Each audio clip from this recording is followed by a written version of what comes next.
আমি ইয়াৰ পৰা জানিবলগীয়া বুজিবলগীয়া আৰু শিকিবলগীয়া আৰু আমাৰ পৰিয়ালৰ সকলোকে সমাজৰ উঠি অহা প্ৰজন্ম জনাবলগীয়া বুজাবলগীয়া শিকাবলগীয়া কি সোমাই আছে মই তাৰ ওপৰত আলোচনা কৰি ভাগৱতে কেৱল আমাৰ জীৱন শৈলীৰ কথা কৈ আছে মই মূল বিষয়বস্তুলৈ যোৱাৰ আগতে আজিৰ এই অনুষ্ঠানৰ যি তাৎপৰ্য যি গভীৰতা যি আধ্যাত্মিকতা তাৰ ওপৰত মই আপোনালোকৰ দৃষ্টি আকৰ্ষণ কৰিব বিচাৰিছোঁ যে তৃপ্তি প্ৰাথমিকে বাৰ্ষিক সেৱা উপলক্ষে এই যি অনুষ্ঠান অনুষ্ঠিত কৰিছে যদিও আমাৰ সামগ্ৰিকভাৱে বাৰ্ষিক নাম ভাগৱত পাঠ ব্যাখ্যা বুলি কোৱা হৈছে বেদৰ মতে শাস্ত্ৰৰ মতে মহাপুৰুষৰ মতে ভগৱন্তৰ শ্ৰীমুখৰ মতে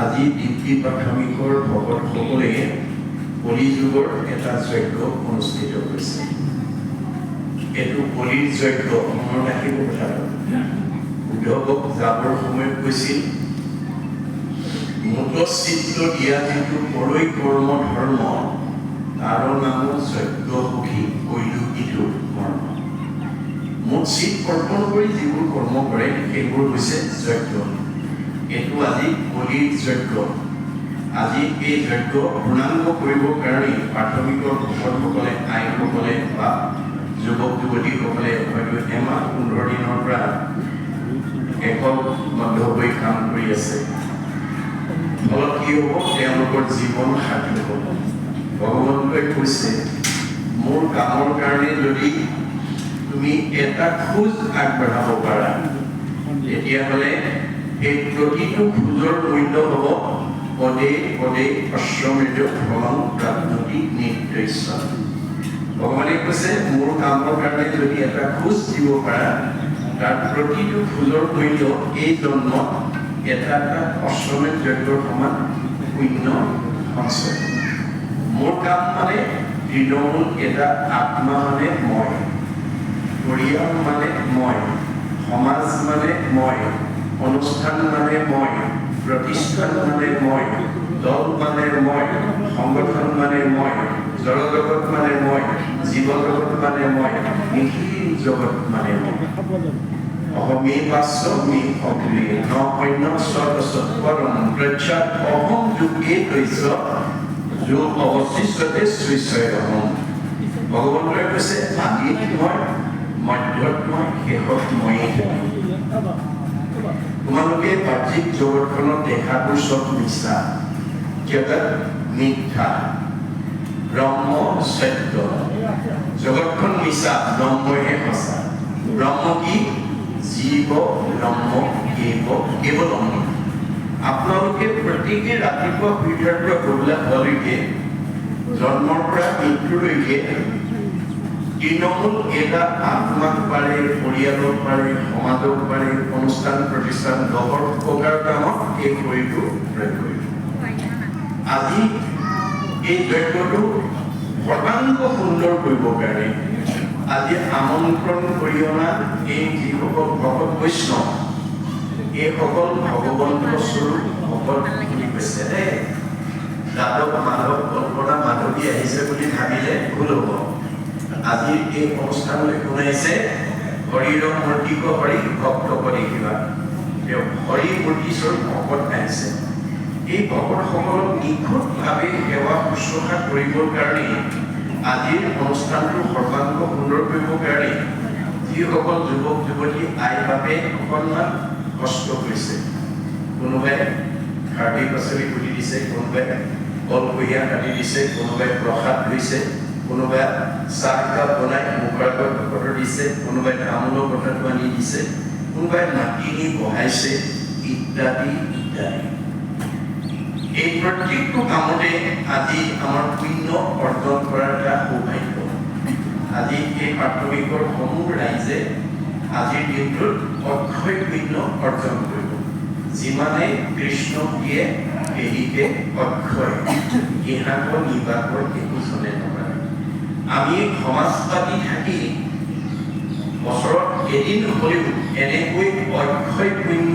আৰ্জন কৰা কৰ্ম কৰিবলৈ পৰম ভগৱানৰ কৃপা আপোনালোকতকৈ বহুত ডাঙৰ ডাঙৰ প্ৰাথমিক বহুত ধনী মাধ্যমিক বহুত সম্পদশালী থাকিব পাৰে কিন্তু সকলোৱে হয়তো এনেকুৱা এটা অনুষ্ঠান বছৰত পাতিব নোৱাৰিব পাৰে ধন টকা পইচা থাকিলেও অনুষ্ঠান পাতিব নোৱাৰে কোনে কৈছে ভাগৱতে কৈছে যেতিয়ালৈকে আমাৰ সমাজৰ ওপৰত আপোনালোকৰ ব্যক্তিগত ঘৰখনৰ ওপৰত ঈশ্বৰৰ কৃপা নকৰিব তেতিয়ালৈকে আমি এনেকুৱা পবিত্ৰ কাম কৰিব নোৱাৰিম শতকোটি জন্মান্তৰে হৈ মহাভাগ নৰহৰিৰ অপজীৱে তেবে পাবে লাভ তাত যেবে মূৰ দায়া হৈল তাকো প্ৰতি এহিকে কৰিব পাৰে আমাক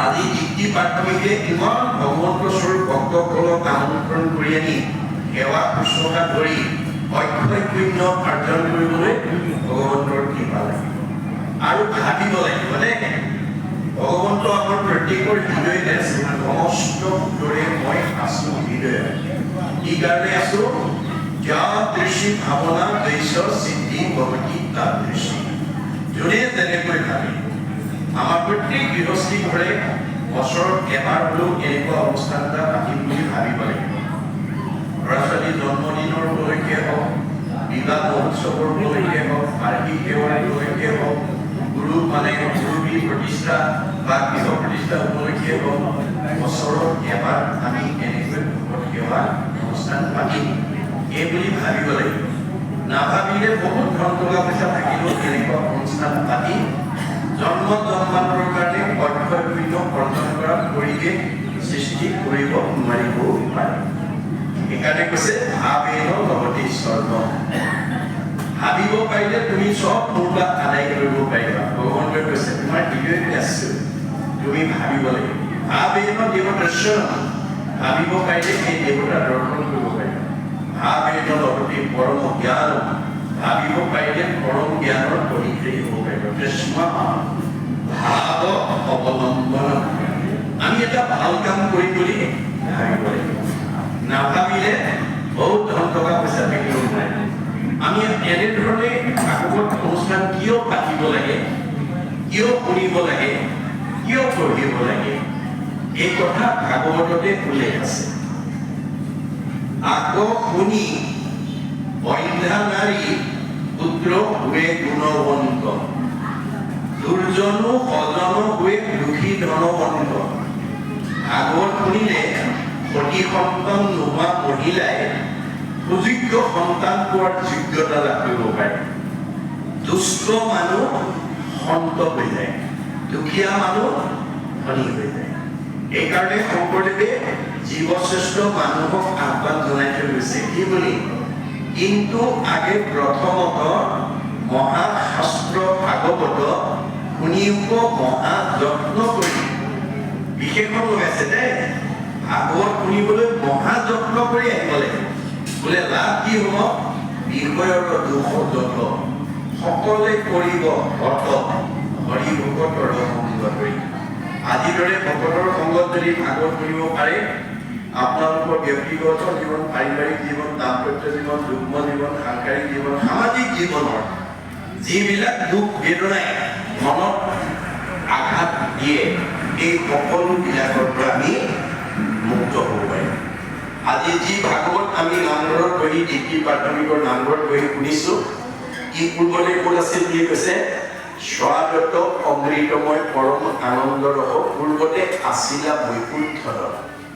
এই ভাগৱত পূৰ্বতে বৈকুণ্ঠত আছিল।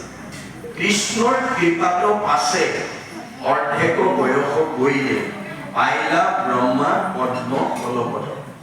সৃষ্টিকৰ্তা ব্ৰহ্মাই আধা বয়স যাওঁতে ভগৱানৰ শ্ৰীমুখৰ পৰা এই ভাগৱত বস্তু 4 শ্লোকত শুনিছে। শুনি কি কৰিলে, ব্ৰহ্মা দিলা নাৰদক ইটো ফলৰ ৰহস্যক, নাৰদে ব্যাসক আনি দিলা। নগৈল কিলেক ভাগি কিডালে কিডালে লাগি উপমুখে মাটিত নামিলে। ব্ৰহ্মাই 6 শ্লোকক নাৰদক দিলে, নাৰদে 8 শ্লোকক ব্যাসক দিলে, ব্যাসে 10 শ্লোকক শুকক দিলে, শুকে 12 শ্লোকত পৰীক্ষিতৰ আগত কোৱা ভাগৱত আজি আমি নামঘৰৰ ফলত বহি শুনি আছো। ওম নমো ভগৱতে বাসুদেৱায়। 12 অক্ষৰ 12 স্কন্ধ ভাগৱত। জ্ঞান বিজ্ঞান তৰং ৰহস্য জাতি জাতি দ্ৰব্য গুণ ক্ৰিয়া মায়া তৰণ জীৱ ঈশ্বৰ। এই আমি ভাগৱত 12 স্কন্ধ শুনিলে আমাৰ জীৱ ঈশ্বৰত্ব প্ৰাপ্তি মনত ৰাখিব। সেইকাৰণে ভাগৱত আপোনালোকে বছৰত এবাৰ নহয়, প্ৰত্যেক ঘৰতে প্ৰত্যেক ডেকা গাভৰু মতা মাইকী সকলোৱে ভাগৱত পঢ়িব পাৰে, তাত কোনো বাধা নাই দেই। আমাৰ কিছুমান সমাজত হয়তো ডেকা ল'ৰাই চুব নোৱাৰে, গাভৰু ছোৱালীয়ে চুব নোৱাৰে, মাইকী মানুহে চুব নোৱাৰে, এনেকুৱা ভুল পৰম্পৰা আছে। এইবোৰ আপোনালোকে এৰিব লাগিব। কিয়? ভাগৱত পঢ়া আৰু শুনা গুৰুজনাই একো বাধা দেখা নাই। হৰি নাম কীৰ্তনত নাহিকে নিয়ম একো এদেশেকে ধৰ্ম মাজে বাস্তৱত যদি চাই, এতিয়া আমাৰ সমাজত যিবোৰ ল'ৰা ছোৱালীয়ে অসমীয়াত মাষ্টাৰ ডিগ্ৰী লৈ আহিছে, তেওঁলোকে ইউনিভাৰ্চিটিত এইবোৰৰ ওপৰতে দশম কীৰ্তন ঘোষা ৰত্নাৱলী গীতা ভাগৱত পঢ়ি তেওঁলোকে মাষ্টাৰ ডিগ্ৰী লৈ আহিছে। অধ্যয়নত বাধা নাই দেই, অধ্যয়ন সকলোৱে কৰিব পাৰে। গতিকে বাধাটো ক'ত আছে? আনুষ্ঠানিকতাতহে নিয়মৰ কথা আহিব। গতিকে অধ্যয়নত নাই। আপোনালোকে প্ৰত্যেকে যদি প্ৰথম স্কন্ধ বা দ্বাদশ স্কন্ধ ভাগৱত এই পদগুলৰিবিলাক যদি কবিতা পঢ়ালিও পঢ়ি যায়, এই পদবোৰ যদি কিতাপ পঢ়ালিও পঢ়ি যায়, তেতিয়াও ভগৱানে বেয়া নাপায়। ভগৱানে কৈছে, জানিবা নাজানি কৰে নামৰ কীৰ্তন, তথাপিতো পাপ ধৰি নামে কৰে। মই আহ্বান জনাইছো আজি আপোনালোকে মনতে ভাবি যাব যে আমি ভাগৱত এখন কিনি প্ৰথম স্কন্ধৰ পৰা দ্বাদশ স্কন্ধৰ পঢ়াজনেই নহয়, গোটেই ঘৰখনৰ জীৱ সম্পূৰ্ণ হৈ যাব। একজনে যদি নাম ওচৰলৈ কোনে মানে পাপ খবৰ ল'ব, মানুহটো দূৰৰ কথা। মোৰ ভক্ত দৈত্য থাকে, উদাৰ চৰিত্ৰ, কীট পতংগ কুহিত কৰে কুহিত। আজি ভাগৱতৰ এইটোৱে অকল ডিগ্ৰী প্ৰাথমিককে শুদ্ধ কৰা নাই। মাইক্ৰফোনৰ জৰিয়তে ইয়াৰ প্ৰতিধ্বনি যিমান দূৰলৈকে গৈছে, কিমান দূৰলৈকে জগতৰ প্ৰদূষণ বায়ু সম্পূৰ্ণ হৈছে আৰু প্ৰাণী জগতৰো উপকাৰ হৈছে। আমাৰ পৰা এটা কামে যদি জগতৰ উপকাৰ কৰিব পাৰে, তেতিয়াহ'লে পঢ়াসকলৰ কি হ'ব? ডিগ্ৰী প্ৰাথমিকৰ কি হ'ব? পৰোপকাৰ পুণ্যম। এইটো একদম অক্ষয় পিণ্ড হৈ গ'ল। মনত ৰাখিব কথাটো। গতিকে এনেকুৱা এটা অনুষ্ঠান কৰি আমি সমূহীয়াভাৱে অক্ষয় পিণ্ড অৰ্জন কৰিব কাৰণে প্ৰত্যেক প্ৰাথমিক বা সমাজৰ লোকে ভাবিব লাগিব। নাভাবিলে নহ'ব দেই। আৰু আমি যিমান উপাৰ্জন কৰিছোঁ তাৰ ভিতৰত আজিৰ অনুষ্ঠানৰ কাৰণে যিটো খৰচ কৰিব সেইটো সাৰ্থক হ'ব। আমাৰ ভাগৱতৰ গুৰুজনে কৈছে শেষ দশমত অৰ্থ আজি 12 পিঞ্চি একোনাহি ফল যদি নৱদয় কৰি চৰণ সোমাব। আমি উপাৰ্জন কৰা ধনেৰে যদি ভকতৰ সেৱা বা ঈশ্বৰৰ সেৱা কৰ্ম কৰিব নোৱাৰো এই ধনৰ কোনো মূল্য নাই বুলি কৈছে। কিয়? দুখ কৰি ধন ধান আৰ্জা যত মানে কৃষ্ণে এৰে যদি তাক খাইবে আনে। আপুনি ব্যৱসায় কৰি চাকৰি কৰি বহুত ধন উপাৰ্জন কৰি বেংকত ফিক্সড ডিপজিট কৰি থব পাৰিব, কিন্তু যিদিনাখন আমাৰ দেশৰ পৰা আত্মা ওলাই যাব আমি জমা কৰি থোৱা বেংকৰ টকাটো আমি ভোগ কৰিবলৈ নাপাম। কোনে কৰিব? নমিনীয়ে কৰিব। সেইকাৰণে গুৰুজনে কৈছে নিজ হস্তে আৰ্জি যদি উপযোগনা কিছু ব্যয় কৰিব হৰিৰ সেৱা। তোমালোকে জীয়াই থাকোঁতে এই দুখন হাতেৰে যি উপাৰ্জন কৰিছে তাৰ কিবা এটা অংশ মোৰ কামত ব্যৱহাৰ কৰিবা। জীৱা কিছু আছে ধন তেজা তাৰ মোহ মন কিছু ব্যয় কৰা হৰি অৰ্থে। আজি প্ৰাথমিকৰ প্ৰত্যেক গৃহস্থীয়ে যথেষ্ট দান বৰঙণি দি অনুষ্ঠানটো পাতিছে। দেখাত খৰচ হৈছে, আচলতে জমা হৈছে। আচলতে জমা হৈছে। ভগৱন্তই কৈছে মোৰ কামত এক গুণ লগাইলে অনন্ত গুণ হয়। নাজানি মুগুদ কবে ধন সাঞ্চি হয়। যি মানুহে নাজানে মোৰ কামত ব্যৱহাৰ কৰিবলৈ ইচ্ছা নকৰে, ফলত কি হয়? শাকত নেখাই লোন পিটিকাত যায় তিনি গুণ। ভগৱন্তই কৈছে মোৰ কামত যদি কোনোবাই ব্যৱহাৰ নকৰে তাক বেয়া কামত মই খৰচ কৰাই দিম। ধন সাঞ্চি যিটো বিষ্ণু বৈষ্ণৱক নেদৰি গৃহাগত ভুলে তাক নাই বুলি খেদৰি মাধৱৰ নাম লৈয়া বৈষ্ণৱ বোলাৱে হেনয় জনক দণ্ড দিয়ন্ত মাধৱে। বৈষ্ণৱে হওক বা অবৈষ্ণৱে হওক মই দিয়া ধন থাকি যদি মোৰ কামত ব্যৱহাৰ কৰিব নিবিচাৰে তাক মই শাস্তি দিম। কেনেকৈ? নহি চুৰে নেই নহি অগ্নিয়ে লয় নহি দণ্ড বন্ধ বিয়া ৰাজাই লয়। তাৰ ধনটো হয় চুৰ ডকাই উগ্ৰপন্থী তাত লৈ যাম, নহয় ধুয়ে পৰিব, নহয় আকস্মিক দুৰ্ঘটনা বেমাৰ আজাৰ হৈ ডাক্তৰে খাব, নহয় কাজিয়া পেচাল লাগি কেছ মামলা লাগি পুলিচে খাব। সিমানতো মই ৰেহাই নিদিওঁ। হাঁ ধন বুলি পাছে কান্দে আব বান্ধি ঘৰে ঘৰে ভিক্ষা মাগে কৃষ্ণ কৃষ্ণ বুলি। মই সেই ধনী মানুহজনক পিছৰ জন্মত ভিক্ষাৰী কৰি পঠিয়াই দিম আৰু মোৰ নাম লৈ ভিক্ষা খুজিলেহে সি এই দুখৰ পৰা মুক্ত হ'ব পাৰিব। এতিয়া আপোনালোকে বাস্তৱিকতে গাড়ীয়ে মটৰে ট্ৰেইনত গ'লে দেখিব যি জনগোষ্ঠীৰ ভিক্ষাৰী নহওক সদায় ঈশ্বৰৰ নাম লৈ ভিক্ষা খুজে। এইটো ভাগৱতৰ নাম। আমি ভাগৱত শুনিব কিয় লাগে? যে আমাৰ জীৱনটো সুন্দৰভাৱে যাতে আমি পাৰ কৰিব পাৰোঁ, আমাৰ পৰিয়ালত যাতে মিলা প্ৰীতিৰে থাকিব পাৰোঁ, স্বামী স্ত্ৰী শাহু বোৱাৰী ককাই ভাই সীমা ঘৰীয়া সমাজৰ লোকত যাতে আমি মিলা প্ৰীতিৰে থাকিব পাৰোঁ। কাৰণ ভগৱানে আমাক মানুহৰ জন্ম দিছে মিলা প্ৰীতিৰে থাকিব কাৰণে। এই ভাগৱত নুশুনাৰ কাৰণে নজনাৰ কাৰণে এতিয়া বহুত গৃহস্থী ঘৰত কাৰোবাৰ স্বামী স্ত্ৰীৰ মাজত কাজিয়া লাগে, কাৰোবাৰ শাহু বোৱাৰীৰ মাজত কাজিয়া লাগে, কাৰোবাৰ ককাই ভাইৰ মাজত, কাৰোবাৰ দেউলকে নবৌৰ মাজত লাগে, কাৰোবাৰ সীমা ঘৰীয়াৰ মাজত লাগে। ভগৱন্তৰ ওপৰৰ পৰা চাই পেলাই হাঁহি থাকে। তোমালোকক মানুহৰ জন্ম দিছিলোঁ মিলা প্ৰীতিৰে থাকিবৰ কাৰণে, মৰম চেনেহত থাকিবৰ কাৰণে। তোমালোকে কি কৰিছা? জ্ঞাতি হিংসা কৰা কুকুৰৰ দৰে কাজিয়া কৰি আছে। এইবাৰ একেবাৰে জেগাত দি দিম আৰু যিমান পৰা কৰিবা। মনত ৰাখিব দেই, আপোনালোকে কাজিয়া কৰিব পাৰিব কিন্তু কুকুৰৰ জন্ম ল'ব লাগিব। আপোনাৰ কৰ্মই লৈ যাব। শাহু বোৱাৰীয়ে কাজিয়া কৰিব পাৰিব, দুইজনী কুকুৰৰ জন্ম ল'ব লাগিব। না ভুক্তং ক্ৰিয়তে কৰ্ম কল্পকৌ ঈশ্বৰতে অপি অৱশ্যমে ভুক্তৈ গম্পিত কৰ্ম সিংহাসন। কামৰ দুটা ভাগ, এটা ভালৰে থাকে। ভাল কাম কৰিলে ভাল ফল, বেয়া কাম কৰিলে বেয়া ফল। আপুনি কোটি জন্ম ভোগ কৰিব। গোটেই জীৱনশৈলীৰ কথা ভাগৱতে কৈছে। এতিয়া কপিলৰ দৰে এজন পুত্ৰ ভগৱান পুৰুষক পাবৰ কাৰণে তেওঁ কেনেকৈ সমৰ্থ হ'ল?